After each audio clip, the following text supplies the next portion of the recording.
Hello to anyone listening and welcome to The Patriotic Communists.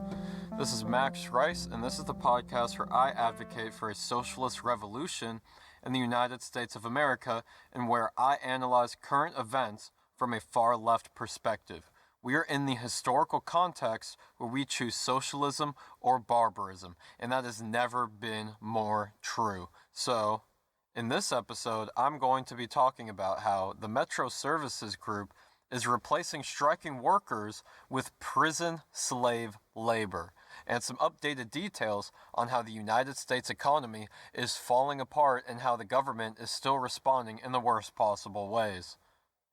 So, the first story that I have for today is a really good example of the incentives in capitalism going directly against humanity. A group of public sanitation workers in New Orleans that were hired by the contractor Metro Services Group went on strike, and in response, Metro Services Group fired a few of the striking workers and replaced the loss of labor caused by the strike with prison labor, which is slave labor. Now, that's the summary, and these are the details. The striking workers were demanding hazard pay due to the high risk of their job during the pandemic. These workers deal with toxic waste every day, and often they work 12-hour days, and their hourly wage is $10.25 an hour. Obviously, they get overtime often, I'm sure, but $10.25 an hour is their wage. That is already a massive underpayment for this type of work, despite any pandemic. Not only is this work unpleasant, but it is also an essential public service that has health risks, and this is what they get paid, just enough to barely get by. Ridiculous how our system does not provide positive results to the workers who deserve it the most, which in my opinion are the ones who risk their health in order to provide essential labor that our society literally depends on. Now, Metro Services Group is a company that is contracted by the city of New Orleans, and the city government is not addressing this problem in any way whatsoever. In response to this strike and the resulting reduction of labor, Metro Services Group hired prisoners to replace them, which was a good economic choice for them since, get this, they only have to pay them 13% of the amount that they pay other workers, which is essentially a slave wage. Contrary to what many people are aware of, slavery is still very alive in the United States, and it comes from the prison population. So what this comes down to is this corporation using slave prison labor as a form of strike busting. And this is perhaps one of the grossest ways to respond to striking workers and their grievances, and it shows a callous disregard for any of their concerns. These decisions, unsurprisingly, stirred up some controversy. And this is what Metro Services Group had to say about this. Quote, Metro Services Group has long been an advocate of helping persons who had been incarcerated return to society in a meaningful and productive way. Metro makes no apologies for this policy as a core element of our commitment to being good corporate citizens. Clearly disgusting behavior, and this is capitalism, plain and simple. They're not doing this to help prisoners. That is a laughable excuse. They're doing it to save money, plain and simple. If making money was not their absolute priority, then they would not do this. If the workers had a real say in their company, if they had real power, if they had a real voice and influence, then this would never happen. Now time for the more general subject that I want to talk about in this episode, which is an update on the economic disaster that was triggered by the COVID-19 pandemic.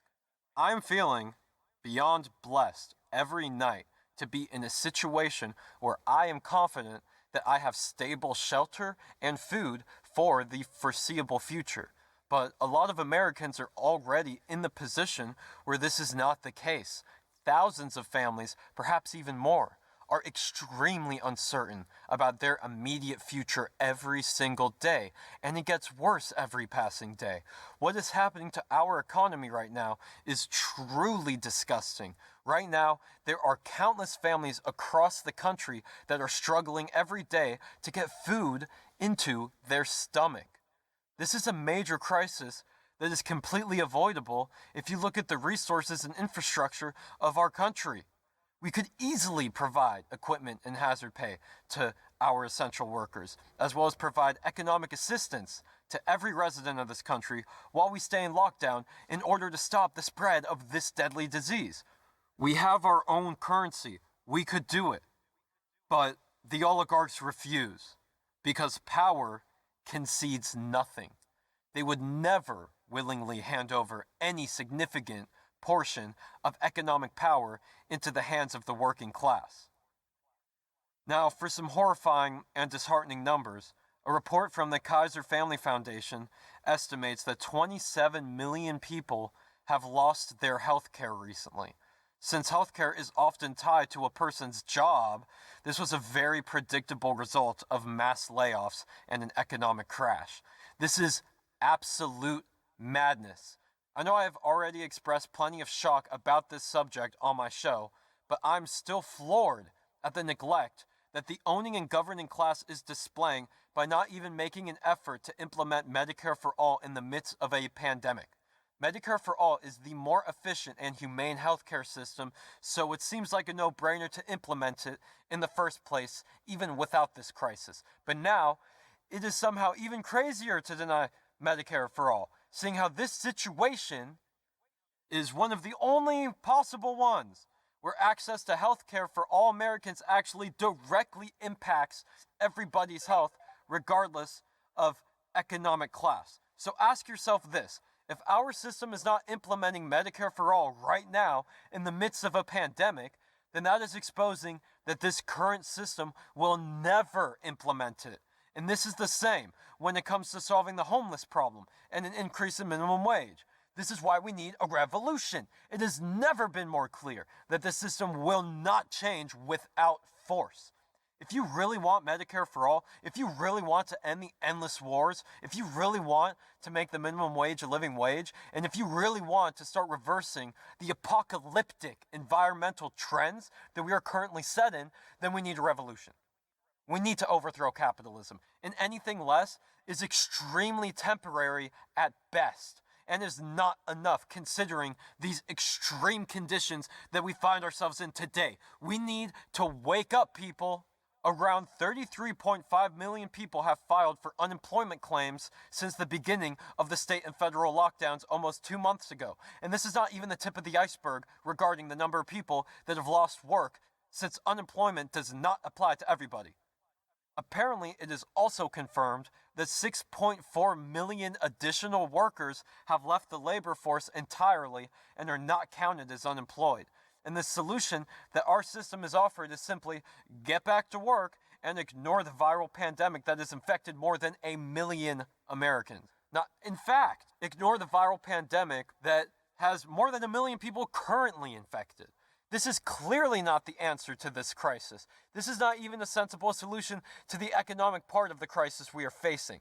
This will only deepen both of the problems. The government seems to be purposely not giving any of us any more stimulus aid so that we are desperate enough to get back to work and don't have the power to resist this clearly inhumane decision to turn the economy back on. And I really don't think that they care as much about the price tag that it would take to give the desperate people of this country a helping hand as much as they care about the precedent that it sets. The last thing they want to do is make it seem like our government is actually capable of helping us. The idea of the economy making a comeback will result in another wave of accelerated infections, which will make the crisis worse and lengthened.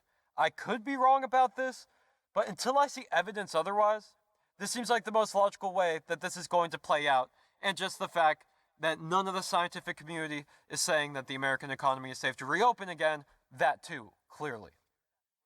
But nonetheless, the stock market is looking pretty good lately due to the reopening that is occurring and being put into motion.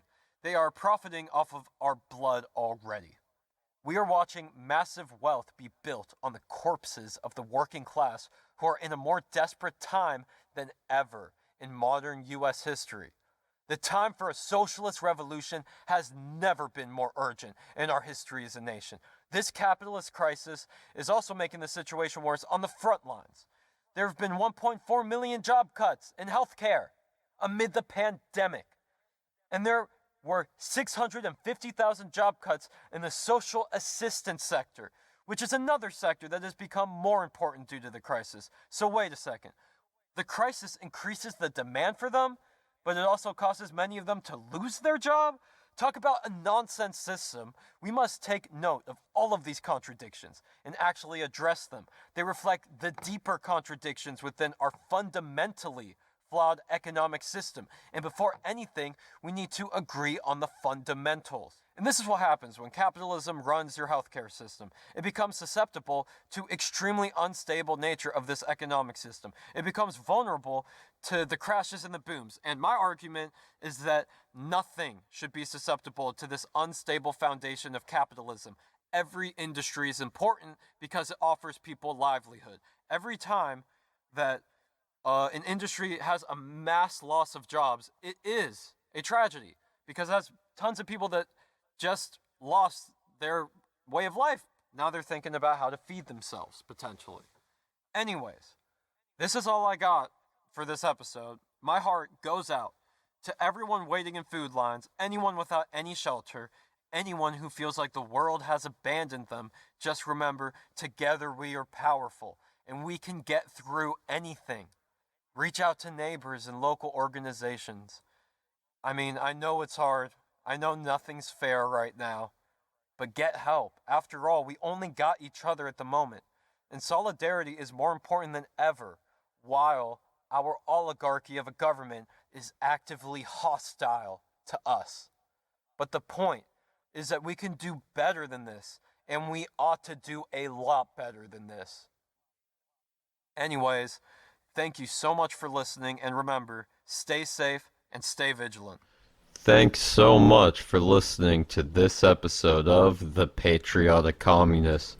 All of the music you heard in this podcast was produced and performed by me, Max Rice, and if you would like to check it out, just search Max Rice on any streaming platform. That's MAXRICE. Yes, like the food rice. This is Max Rice signing off. We're all distracted by media. The misdirection of attention benefits big powers I mentioned. Y'all try to lessen the questions and attentions. Money equals power. We gotta kill this connection. These force-fed concepts make no sense. How y'all hating immigrants and we controlled by the 1%.